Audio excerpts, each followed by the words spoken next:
దివంగత వైఎస్ఆర్ కుటుంబంలో వారసత్వ పోరు రచ్చకెక్కింది. జూలై 8న పోటాపోటీగా వైఎస్ఆర్ 75వ జయంతి వేడుకలు జరపబోతున్నారు.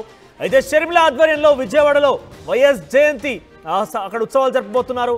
విజయవాడ సభకు రావాలని కాంగ్రెస్ నేతలకు ఆహ్వానాలు పంపించింది షర్మిల. వైఎస్ జయంతి రోజు పులివెందులలోనే జగన్ ఇడుపులపాయ కార్యక్రమంలో పాల్గొనున్నారు.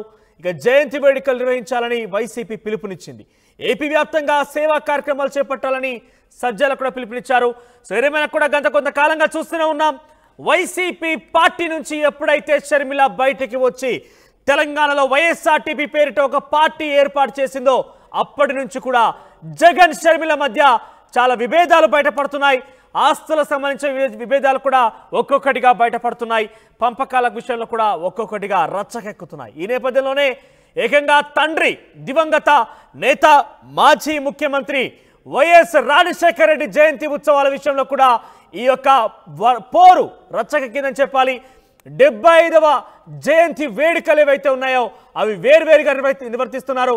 గతంలో కనీసం ఇడుపులపాయ వద్ద వైఎస్ అక్కడ ఘాట్ వద్ద కూడా షర్మిల నివాళులర్పించేది. కానీ ఈసారి అది కూడా లేకపోవచ్చు అనే అనుమానాలు కూడా వ్యక్తమవుతున్నాయి.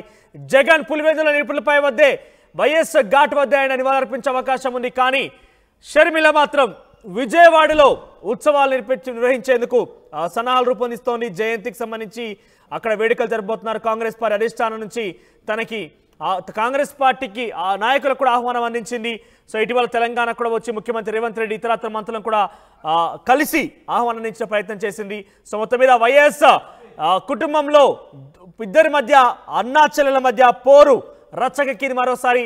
సో దీనికి సంబంధించి మరింత సమాచారం ప్రతినిధి రాజేష్ అందిస్తారు. ఎస్ రాజేష్, సో ఇద్దరి మధ్య పోరు కొంతకాలంగా నడుస్తున్నది. పొలిటికల్గా కావచ్చు, ఆస్తుల పంపకాల విషయంలో కావచ్చు. ఏకంగా తండ్రి జయంతి వేడుకల విభేదం కూడా ఇద్దరి మధ్య పోరు జరుగుతున్న నేపథ్యంలో ఎట్లా చూడాలి? కార్యకర్తలు వైఎస్ అభిమానులు ఏమనుకుంటున్నారు? ఖచ్చితంగా రాజశేఖర రెడ్డి పేటెంట్ మాదే అంటూ అటు జగన్ గాని ఇటు షర్మిల గాని ఇద్దరు కూడా పోటాపోటీగా ఫైట్ చేస్తున్నారు. 2019లో గెలిచిన తర్వాత కానీ, తర్వాత షర్మిల తెలంగాణలో పార్టీ పెట్టిన సందర్భం కానీ, తర్వాత ఆంధ్రప్రదేశ్ పిసిసి అధ్యక్షులు అయిన తర్వాత కూడా కాంగ్రెస్ పార్టీ రాజశేఖర రెడ్డి సొంతం అని చెప్తూ ఉన్న నేపథ్యంలోనే కాంగ్రెస్ పార్టీకి సంబంధించి కాంగ్రెస్ పార్టీ కేడరే వైసీపీకి వెళ్ళిందని కూడా చెప్తున్న నేపథ్యం రేపు ఎల్లుండి సోమవారం జరగబోతున్నటువంటి వైఎస్ఆర్ 75వ జయంతి కార్యక్రమాలను ఇద్దరు కూడా అటు జగన్ ఇటు షర్మిల పోటాపోటీగా నిర్వహించడానికి వ్యూహాలు సిద్ధం చేసుకుంటున్నారు. ఇప్పటికే షర్మిల జాతీయ స్థాయి నాయకులైనటువంటి రాహుల్ గాంధీ, ప్రియాంక గాంధీని కూడా కలిశారు. మల్లికార్జున్ ఖర్గేని కలిశారు. తెలంగాణ ముఖ్యమంత్రి Revanth Reddy, Karnataka deputy CM DK Shivakumar వీళ్ళందరినీ కలిసి ఏపీలో జరగబోతున్నటువంటి రాజశేఖర రెడ్డి జయంతి ఉత్సవాలకి ముఖ్య అతిథులుగా రావాలని ఇప్పటికే కోరారు. విజయవాడలోని విజయవాడలోని సికి కన్వెన్షన్ సెంటర్ లో ఎల్లున్న భారీ ఎత్తున కాంగ్రెస్ పార్టీ కార్యక్రమానికి శ్రీకారం చుట్టబోతున్న నేపథ్యంలో దానికి అనుగుణంగా నిన్న సాయంత్రం వైసీపీ కూడా వైఎస్ జయంతి వేడుకలను ఘనంగా నిర్వహించాలని పిలుపునిచ్చింది. సజ్జల రామకృష్ణారెడ్డి ఈ మేరకు రాష్ట్ర పార్టీ నేతలందరూ కూడా సమాచారం పంపించారు. ఊరు వాడ అంతా కూడా వైఎస్ విగ్రహాలకి నివాళులర్పించి కార్యక్రమాన్ని అంగరంగ వైభవంగా నిర్వహించాలని ఇప్పటికే ప్రకటించారు. మరోవైపు వైసీపీ అధినేత జగన్ కూడా ఈ రోజు పులివెందులు వెళుతున్నారు.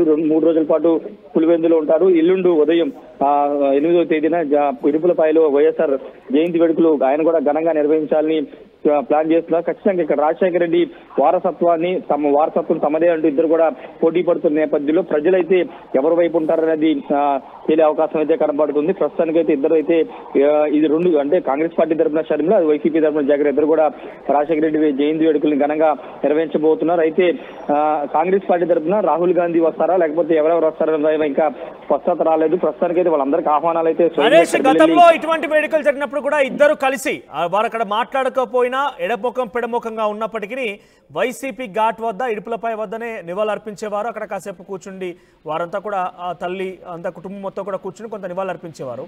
సో ఈసారి ఆ ప్రక్రియ ఉంటుందనుకోవచ్చా? షర్మిల అంటే ఉదయం ప్రోగ్రామ్ ఫిక్స్ అయింది కాబట్టి షర్మిల ఒకవేళ ఇడుపులపై వెళ్ళి నివాళులర్పించి ఇక్కడికి విజయానికి వస్తారా లేకపోతే ఇక్కడే కాంగ్రెస్ పార్టీ నేతలందరూ కూడా వస్తున్నారు కాబట్టి ఇక్కడ ఆమె పాల్గొంటారని దానిపైన ఇంకా ఆ పార్టీ స్పష్టత ఇవ్వలేదు. జగన్ అయితే ఇడుపులపైలో ఉంటారు, అక్కడ నివాళులు అర్పిస్తారు. ఇద్దరు అన్నాచెల్లెలు ఎదురుపడే అవకాశం లేదైతే అది ఇంకా స్పష్టత రావాల్సింది. ఎందుకంటే షర్మిల ఇంకా ఆమె షెడ్యూల్ ఖరారు కాలేదు. ఉదయాన్నే వెళ్ళి అక్కడ ఇడుపులపాయలు నివాళులు అర్పించి డైరెక్ట్ నేరుగా విజయవాడ వస్తారని దానికి ఇంకా స్పష్టత రాలేదు కాబట్టి ఒకవేళ వస్తే కనుక ఇద్దరు గతంలో ఏ విధంగా అయితే ఎడమోకం ఉన్నా అదే విధంగా ఉండే అవకాశం ఉంది.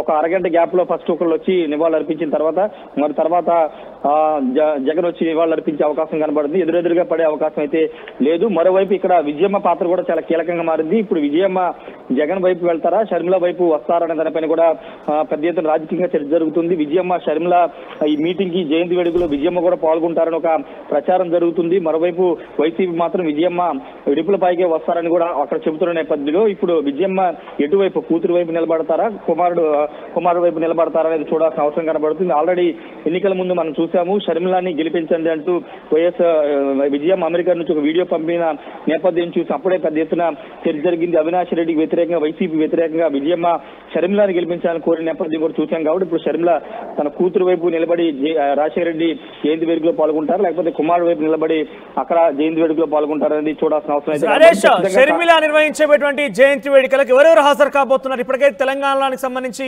ముఖ్యమంత్రి ఇతర మంత్రులకు కూడా ఆహ్వానం అందించింది. సో అధిష్టానం, కాంగ్రెస్ అధిష్టానం నుంచి ఎవరెవరు రాబోతున్నారు, దాని గురించి అప్డేట్స్ ఏంటి?